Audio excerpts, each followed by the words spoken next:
up in Chicago, and I am a member of Black Deaf Advocacy, and I support the Black Deaf community. Also let you know a little bit more about me. I do a lot of research, and I analyze a lot of history, and I always am looking for problems that I can solve. And those have affected my experience growing up over the years. And I'm very motivated to do presentations.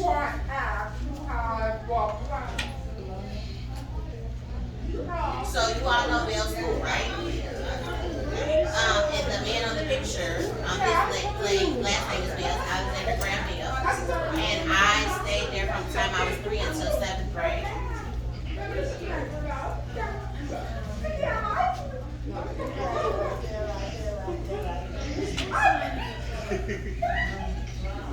I go to the Bell School reunions, and I met my very first teacher there when I was 3. And this picture on the right, I met some of my friends from my class. My best friend is the 3rd one over, and we grew up together.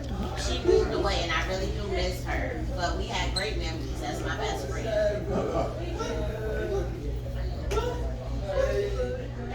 And Mahalia Jackson School. Did anybody go to Mahalia Jackson School? Do you know that school? Okay, we got 2 people. All right. And that school's named after a famous singer. And so first I went to Bell School. I transferred after 7th grade. I had to repeat 7th grade and do 8th grade, and I graduated from it. Who knows Whitney Young?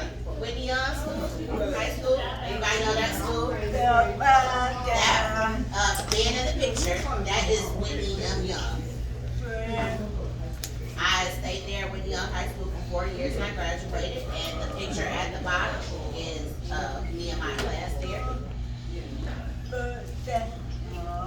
Michelle Obama, which is Barack Obama's wife, she was in the class there too.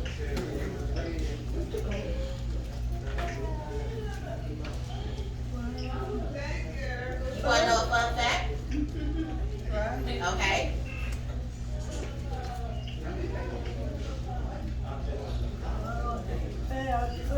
Pay attention to the faces in the picture. Mahalia Jackson and Whitney Young and Martin Luther King were there at the I Have a Dream speech. And that was a march for freedom in Washington, D.C. in 1963. Mahalia Jackson and Whitney Young and Martin Luther King were all there. And that's Mahalia Jackson there. And that's Whitney M. Young there. And Martin Luther King is right next to him. I didn't expect to see all 3 of them in the same picture. And we have a dream today. We have a future today together. Black people here socializing, okay?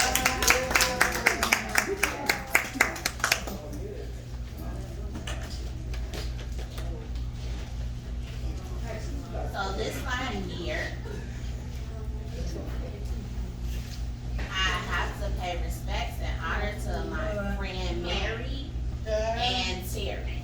And the reason why is that I'm very grateful that they were a part of my life.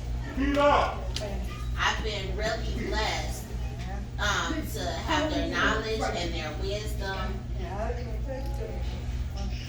and truth, and they have inspired me. Mary, on the left, she's deaf. I met her when I was in my early 20s. I met her at Apostolic Faith Church,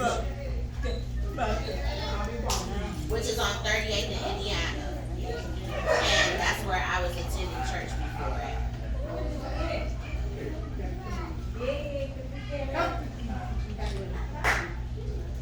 She did a presentation, and I was wondering, like,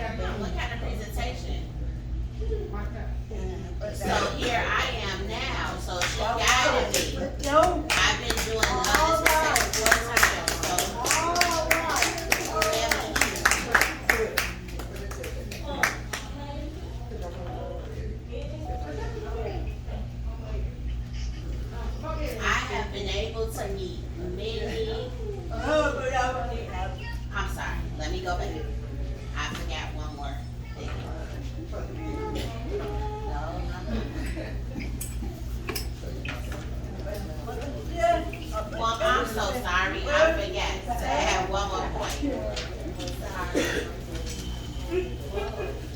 Terry, who's also deaf.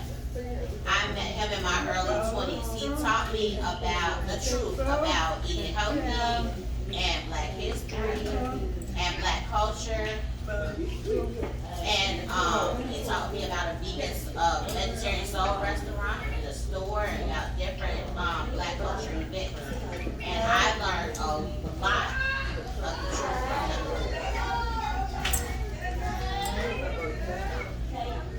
I have had the pleasure of meeting many famous Black community members.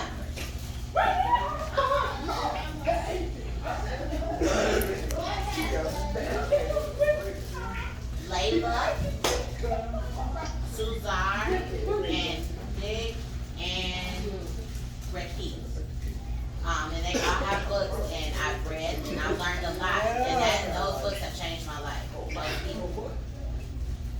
And I am very grateful to Mary and Terry and all of the people that I have grown to know and meet, and they've helped me all become the person that I am.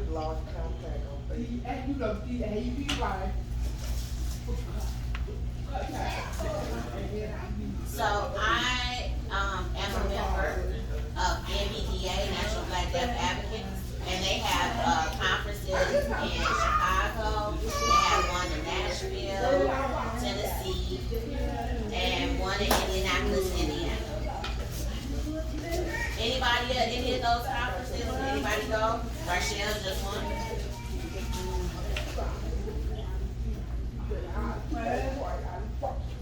There's Rachel. Rachel, your attention.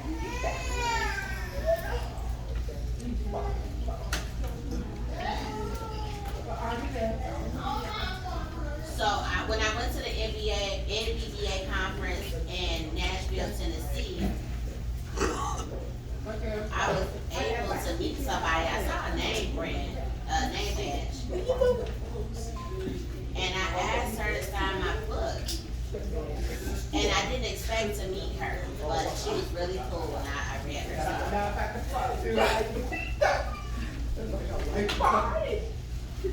This is from Chicagoland BDA. They hosted a Black History event back in 2015, and it was at Whitney Young High School. And we really enjoyed ourselves. I'll never forget that. I did a presentation there. You see the picture in the middle? That was me doing a presentation there.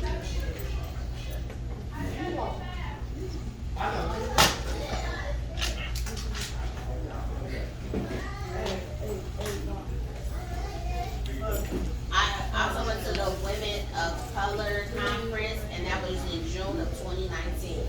And I had such a good time there. I met a lot of people, and I learned a lot. And it was just a good team. We had a lot of fun.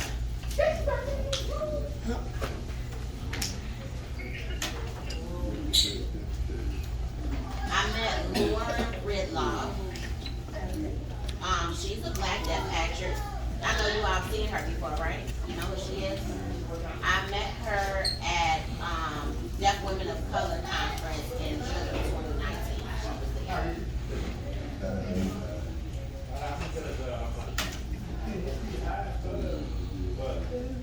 What's wrong with this?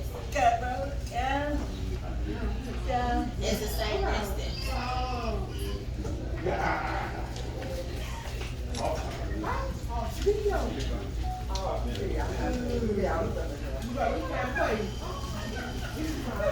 White people have been oppressing Black people, and here people have been oppressing Black people. White deaf have been oppressing Black deaf people. You all know that, right? Men have oppressed women.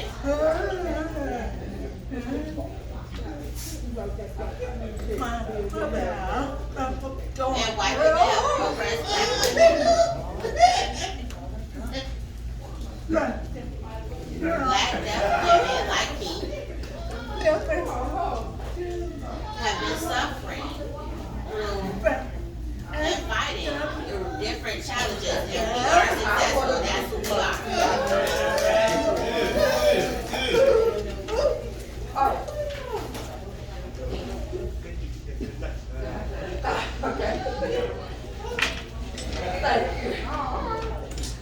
On this side, we have to improve our thinking and challenge ourselves to be successful.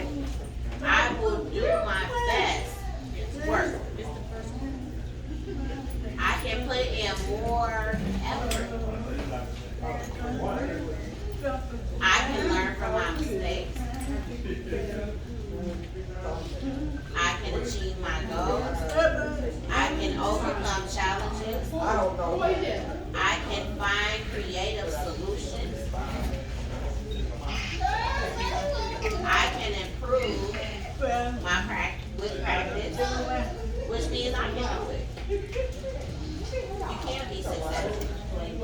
I can learn new things, new creative things, like old things, new things, it doesn't matter. I can train my brain, throw out all the drama, drugs, and negative things, any problems, I can throw them all out, any trouble. And I can figure out what to do to overcome those things so I can be successful. Those things that come and try to interrupt me, I can keep going. That's what that means. I welcome constructive feedback. You all know what that means. And lastly, I believe I can do it, right? Come on, I believe I can do it. Right. Does that mean you can't? Nobody's come on.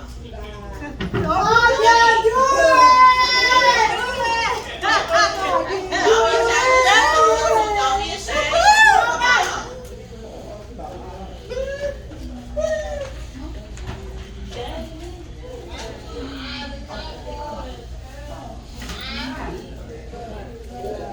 Are you ready? Freedom to learn. I'm teaching you the truth. And the reason is because the schools will never tell you.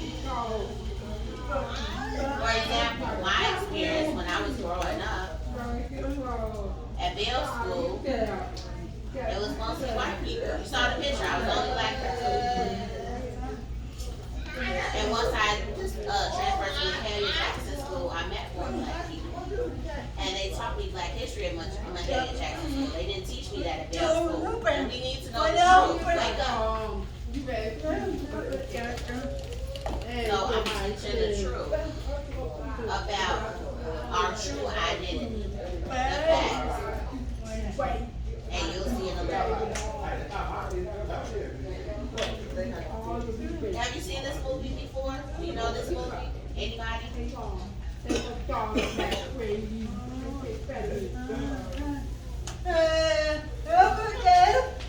I'm sorry about that. I'm sorry about the interruption.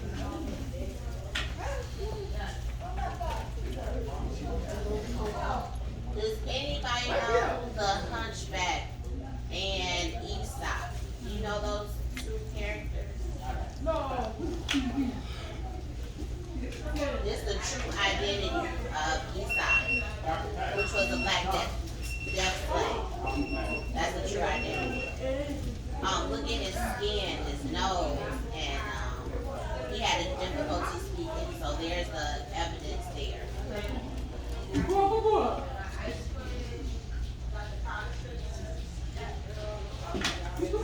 you know Beethoven? Anybody know who that is? No, Beethoven was a deaf musician. You think that was a real person? Is that Beethoven? That is not his true identity. That's the real Beethoven.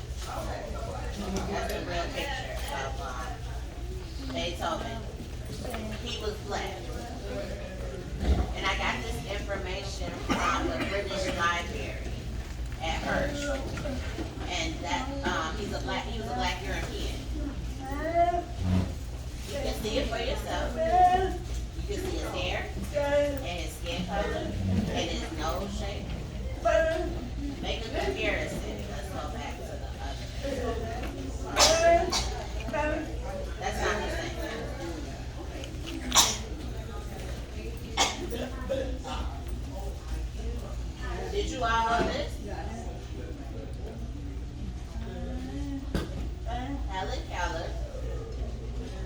was a deafblind person, and Andrew Sullivan taught her tactile sign language. They worked together.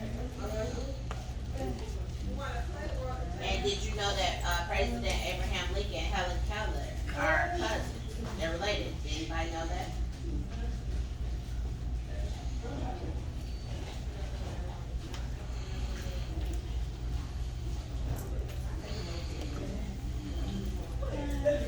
So Helen Keller is black too, and Abraham Lincoln was black. President Abraham Lincoln was black. This is their true identity of Helen Keller. She's part of the Black Maluchian, and President Abraham Lincoln was a cousin of Helen Keller, and he was also a part of the Maluchian, which is black and white, or Native American and white, or Native American and black.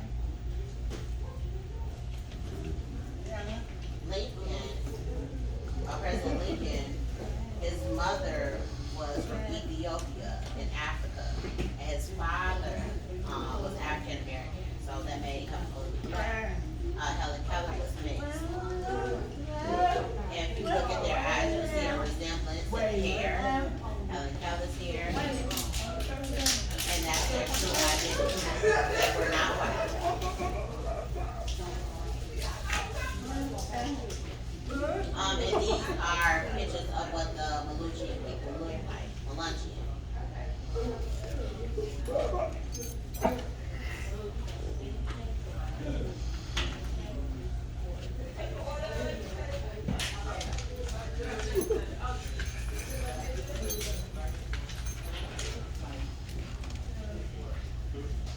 The first black deaf-blind lawyer in history was born in Raleigh, North Carolina in 1880. And that's the same year as Helen Keller. And Banning,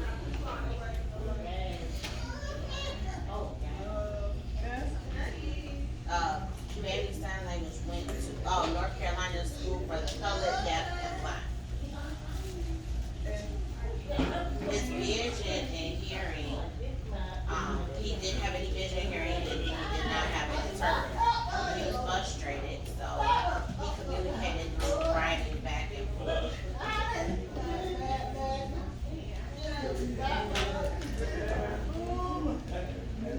So what do you do when you meet a blind person or a deaf blind person? What do you do? Just leave them there? No, you say hi, nice to meet you, try to communicate. Maybe use tactile sign language, pro-tactile, or some type of touch communication. You don't just leave that person there isolated. Be kind. You never know. One day you may become blind, so you need to practice how you want somebody to treat you.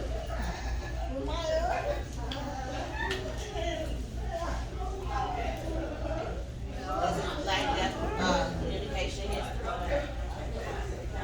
And this is the history of American Sign Language and deaf education around the world, which started way back in ancient Egypt. That was 3100 to 2686 BC.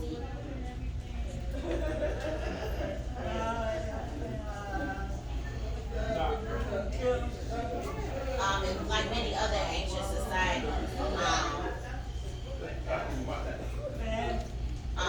we have the facts here because we want to respect education through the generations, and there's a lot of big words there, I'm sorry. Hieroglyphics and hand gestures. And these are what ancient Egyptians really look like. They look like black people. This is deaf Egyptian writing. And each picture explains what it means. Like this picture here. This picture.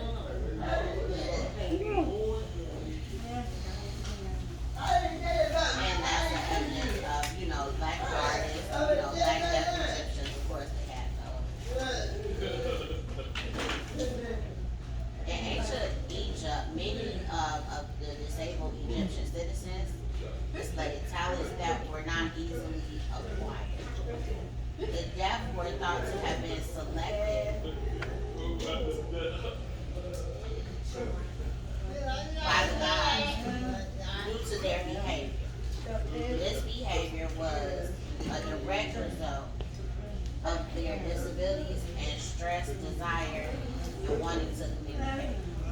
Wanting and needing to communicate. They withdraw, and that's how they communicate. Does that make sense?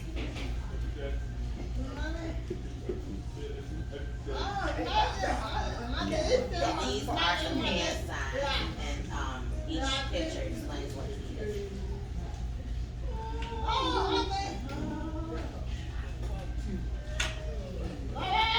Now, let's talk about Black American Sign Language, which is also called BACL. This lady here is named Carolyn Castle.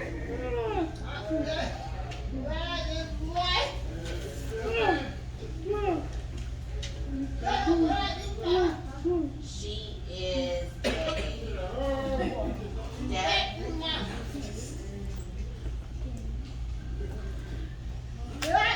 deaf African American scholar, author, a professor, and she worked at Gallaudet. She's written her own books here, as you can see the pictures of.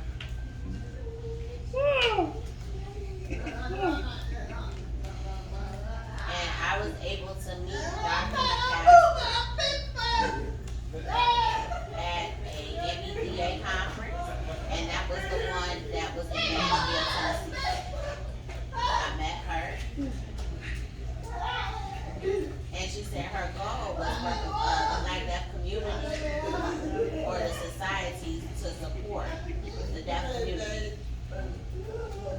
to make sure that there was a program that was accessible and inclusive and inviting and welcoming to deaf people, and give them a voice in the decision-making process for the future.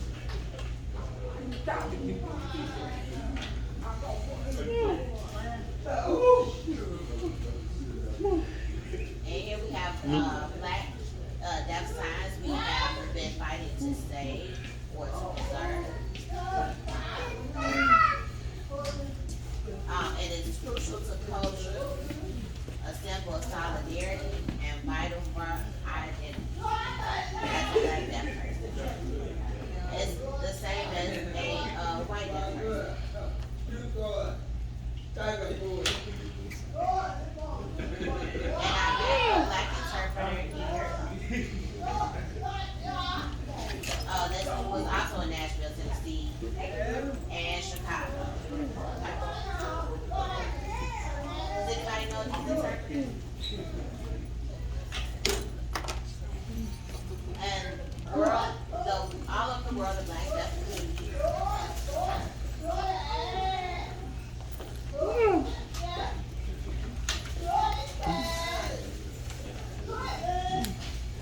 So I met a Kenyan engineer. He created gloves that can turn sign language into